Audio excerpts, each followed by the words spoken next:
আসসালামু আলাইকুম। আরবিডি নিউজের সর্বশেষ আন্তর্জাতিক সংবাদে সবাইকে আমন্ত্রণ জানাচ্ছি। সঙ্গে আছি আমি রাজীব। প্রথমেই জেনে নেওয়া যাক কী থাকছে এখনকার সংবাদে।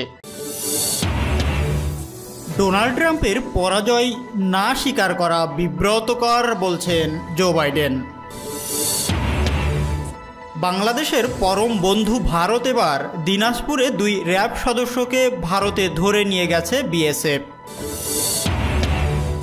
ডোনাল্ড ট্রাম্পকে দ্বিতীয় মেয়াদে দেখতে আত্মবিশ্বাসী মাইক পম্পেও। এবং সর্বশেষ থাকছে বিতর্কিত নাগোর্নো কারাবাখে শান্তিরক্ষী বাহিনী পাঠিয়েছে রাশিয়া। এতক্ষণ প্রধান অংশগুলো শুনলেন, এখন বিস্তারিত। তবে তার আগে রিকোয়েস্ট থাকবে ভিডিওটিতে একটি লাইক দিয়ে সাথেই থাকুন। ডোনাল্ড ট্রাম্পের পরাজয় স্বীকার না করা বিব্রতকর বলছেন জো বাইডেন। যুক্তরাষ্ট্রের নবনির্বাচিত প্রেসিডেন্ট জো বাইডেন বলেছেন, গত সপ্তাহের যুক্তরাষ্ট্রের নির্বাচনে ডোনাল্ড ট্রাম্প পরাজয় মেনে নিতে যে অস্বীকৃতি জানিয়েছে তা বিব্রতকর একটা ব্যাপার। তবে বিদেশি নেতাদের যোগাযোগ করতে শুরু করা যুক্তরাষ্ট্রের প্রেসিডেন্ট ইলেক্ট জো বাইডেন জোর দিয়ে বলেছেন, কোনো কিছুই ক্ষমতা হস্তান্তর বন্ধ করতে পারবে না। এর মধ্যেই ট্রাম্প একটি টুইট করে ঘোষণা দিয়েছেন যে নির্বাচনে তিনি পরাজিত হয়েছেন বলে পূর্বাভাস দেওয়া হয়েছে, সেখানে আসলে তিনিই বিজয়ী হতে চলেছেন। প্রতি 4 বছর পর পর যুক্তরাষ্ট্রে যে প্রেসিডেন্ট নির্বাচন হয়, ভোট গণনার ভিত্তিতে সেখানে বিজয়ী প্রার্থী সম্পর্কে পূর্বাভাস দিয়ে থাকে মার্কিন গণমাধ্যম। এখনও অঙ্গরাজ্যগুলোর ভোটের ফলাফলের আনুষ্ঠানিক ঘোষণা আসেনি। অনেক রাজ্যে এখনও ভোট গণনা চলছে। চূড়ান্ত ফলাফল তখনই ঘোষিত হবে যখন 14 ডিসেম্বর যুক্তরাষ্ট্রের ইলেকট্রাল কলেজের সদস্যরা বৈঠকে বসবেন। মঙ্গলবার হবু প্রেসিডেন্টের কাছে একজন সাংবাদিক জানতে চান যে ডোনাল্ড ট্রাম্প যে নির্বাচনে পরাজয় মানতে অস্বীকৃতি জানিয়েছে সেই ব্যাপারে তিনি কি মনে করেন। ডেলাওয়ারের উইলমিংটনে মিস্টার বাইডেন বলছেন, সত্যি কথা বলতে আমি মনে করি এটা একটি বিব্রতকর ব্যাপার। একমাত্র বিষয় হলো, যদি কৌশলের সঙ্গে বলতে হয়, আমার মতে এটা প্রেসিডেন্টের উত্তরাধিকারের ক্ষেত্রে কোনো সাহায্য করবে না। যুক্তরাষ্ট্রের প্রেসিডেন্টের অভিষেক অনুষ্ঠানের ইঙ্গিত দিয়ে তিনি বলেন, শেষ পর্যন্ত আপনারা সবাই জানেন জানুয়ারির 20 তারিখেই পরিপূর্ণতা দেখা যাবে। দপ্তরের দায়িত্ব নেওয়ার প্রস্তুতি হিসাবে বিদেশি নেতাদের সঙ্গে টেলিফোনে যোগাযোগ করতে শুরু করেছেন জো বাইডেন। মঙ্গলবার তিনি যুক্তরাজ্য ও আয়ারল্যান্ডের প্রধানমন্ত্রী, ফরাসি প্রেসিডেন্ট, জার্মান চ্যান্সেলরের সঙ্গে টেলিফোনে কথা বলেন। এইসব টেলিফোনের প্রসঙ্গে মিস্টার বাইডেন বলেন, আমি তাদের জানিয়েছি যে আমেরিকা আবার ফিরে এসেছে, আমরা আবার খেলায় ফিরতে যাচ্ছি। জো বাইডেন এবং কমলা হ্যারিস দায়িত্ব গ্রহণের জন্য প্রস্তুতি নিচ্ছেন। তবে হস্তান্তর আয়োজন যে ফেডারেল প্রতিষ্ঠানের দায়িত্বে, সেই প্রতিষ্ঠানের প্রধান হিসাবে রয়েছেন ডোনাল্ড ট্রাম্পের মনোনীত একজন কর্মকর্তা। তিনি হস্তান্তরের কার্যক্রম বন্ধ করে রেখেছেন।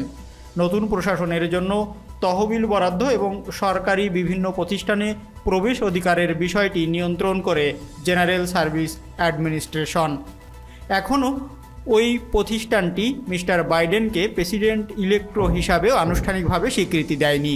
তবে প্রেসিডেন্ট ইলেক্টো বাইডেন বলছেন, সত্যি কথা বলতে কোনো কিছুই আমাদের থমকে দিতে পারবে না। মঙ্গলবার টুইটারে বেশ কয়েকটি টুইট করেন ডোনাল্ড ট্রাম্প লিখেছেন, ভোট গণনায় ব্যাপক অনিয়ম হয়েছে এবং আমরাই বিজয়ী হব বলে দাবি করেছেন তিনি। তার এইসব টুইটকে বিতর্কিত বলে লেবেল দিয়ে রেখেছে সামাজিক মাধ্যমটি। কোনো তথ্য প্রমাণ না দেখিয়েই প্রেসিডেন্ট ট্রাম্প দাবি করে যাচ্ছেন যে শুধুমাত্র নির্বাচনে কারচুপির মাধ্যমেই জো বাইডেন বিজয়ী হতে পারেন, কিন্তু তিনি তার এইসব দাবির পক্ষে কোনো প্রমাণ দেননি।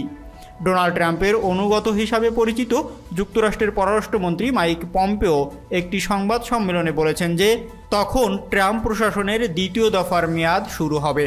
জো বাইডেনের বিজয় হওয়ার পূর্বাভাস স্বীকার করা থেকে নিজেদের সরিয়ে রেখেছেন মিস্টার ট্রাম্পের দল রিপাবলিকান পার্টিও।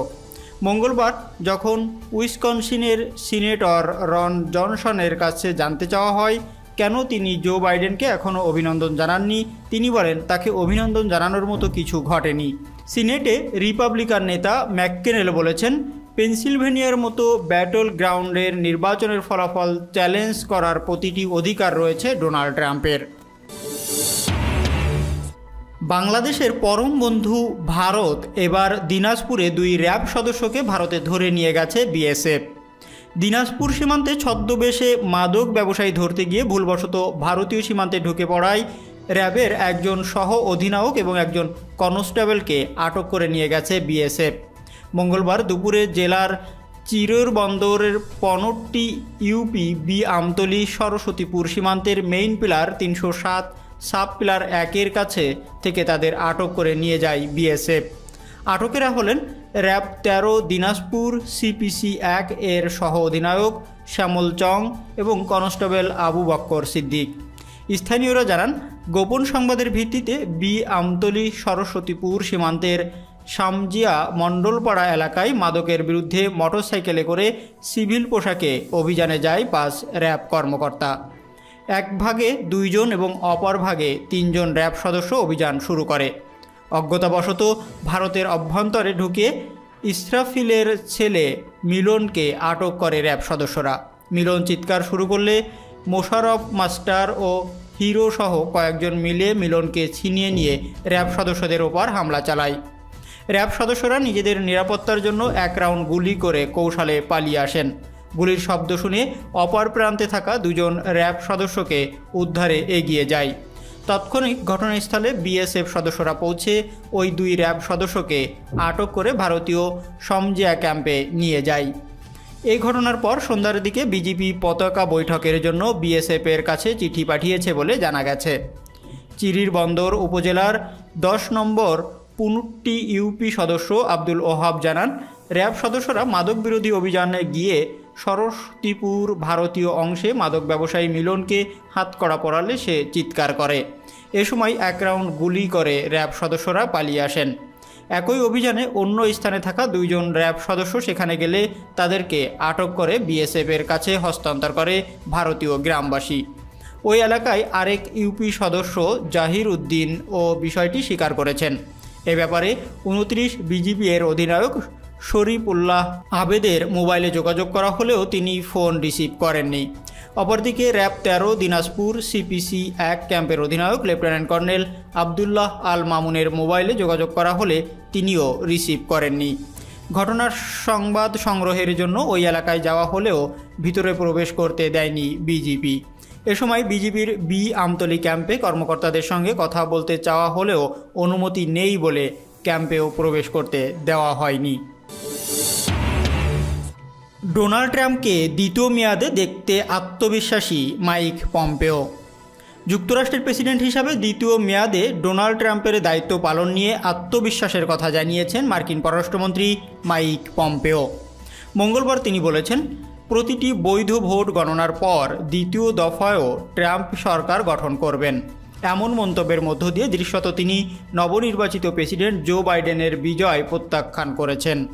ট্রাম্পের দ্বিতীয় দফা সরকার গঠন নিয়ে পররাষ্ট্রমন্ত্রীর এমন মন্তব্যে ব্যাপক প্রতিক্রিয়া তৈরি হয়। এক পর্যায়ে নিজের আগের বক্তব্য থেকে কিছুটা সরে এসে সুর নরম করেন তিনি। ফক্স নিউজকে দেওয়া সাক্ষাৎকারে পম্পেও বলেন, আমার আত্মবিশ্বাস রয়েছে আমাদের ট্রানজিশন ভালো হবে। আমরা এটি নিশ্চিত করব যে 20 জানুয়ারি দুপুরে যিনি হোয়াইট হাউসে অফিস করবেন তার জন্য সব কিছু প্রস্তুত থাকবে, যেন তিনি আমেরিকানদের নিরাপত্তা সুরক্ষিত রাখতে পারেন। এর আগে পররাষ্ট্র মন্ত্রণালয়ের ব্রিফিংয়ে পম্পেও বলেন, দ্বিতীয় ট্রাম্প প্রশাসনের ট্রানজিশন হবে মসৃণ। যদিও সমালোচনায় মুখে পড়ে দৃশ্যত ওই বক্তব্য থেকে সরে আসেন তিনি। ট্রাম্পও এখন পর্যন্ত নির্বাচনের ফল মেনে নেওয়ার বিষয়ে অনড় রয়েছেন। তিনি বলেছেন, আইনি পথেই এর ফয়সালা হবে। যদিও মঙ্গলবার সাংবাদিকদের সঙ্গে আলাপকালে নবনির্বাচিত প্রেসিডেন্ট জো বাইডেন বলেছেন, ট্রাম্পের আইনি ব্যবস্থার হুমকিতে কিছুই থেমে থাকবে না। ক্ষমতায় টিকে থাকতে বিভিন্ন রাজ্যে ট্রাম্প শিবিরের মামলার প্রেক্ষিতে বাইডেন বলেন, কোনো কিছুই ক্ষমতা হস্তান্তরকে থামিয়ে রাখতে পারবে না।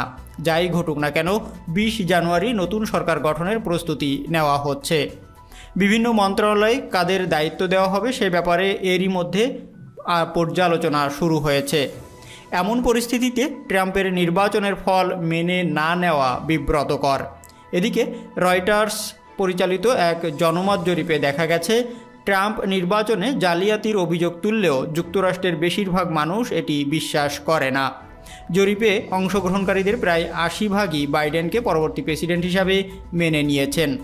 এই ৮০ ভাগের মধ্যে অর্ধেকেরও বেশি ট্রাম্পের দল রিপাবলিকান পার্টির সমর্থক। ২০ জানুয়ারি সম্ভাব্য শপথ গ্রহণের পর নিজ প্রশাসনের অগ্রাধিকার তালিকায় নিয়ে এই মুহূর্তে ব্যস্ত সময় পার করছেন জো বাইডেন। অন্যদিকে বাইডেনের এই ঘোষিত বিজয়কে উল্টে দিতে বড় ধরনের কোনো প্রমাণ ছাড়াই নির্বাচনে জালিয়াতির অভিযোগ তুলছেন ডোনাল্ড ট্রাম্প। ভোট গ্রহণ ও ভোট গণনায় অনিয়মের অভিযোগ এনে এরই মধ্যে ট্রাম্প শিবিরের পক্ষ থেকে ডজনখানেক মামলা করা হয়েছে। নিয়ম অনুযায়ী ২০ জানুয়ারি নতুন প্রেসিডেন্ট শপথ নেওয়ার কথা। এর আগেই বিদায়ী ও আসন্ন প্রশাসনের মধ্যে সমন্বয়ের কাজটি সেরে নিতে হয়।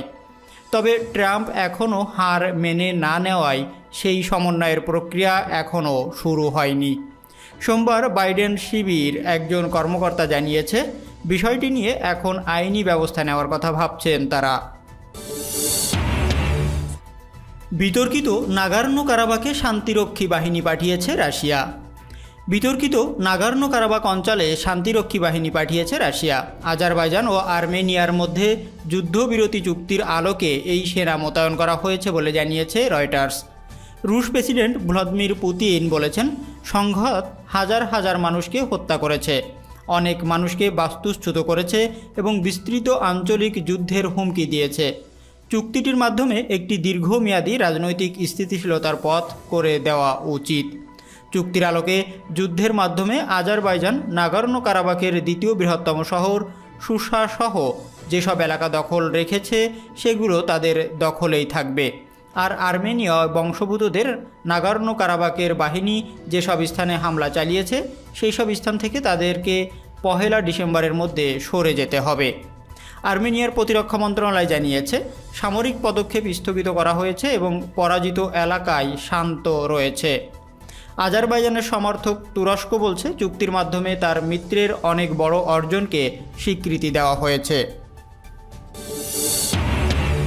ভিডিওটি যদি ভালো লাগে অবশ্যই লাইক করবেন এবং কমেন্টস করে জানিয়ে দিবেন এই সকল বিষয়ের উপর আপনার মূল্যবান মতামত। আর অবশ্যই আপনার পরিবার ও বন্ধুবান্ধবের ভিতর ভিডিওটি শেয়ার করে দেবেন। আল্লাহ হাফেজ।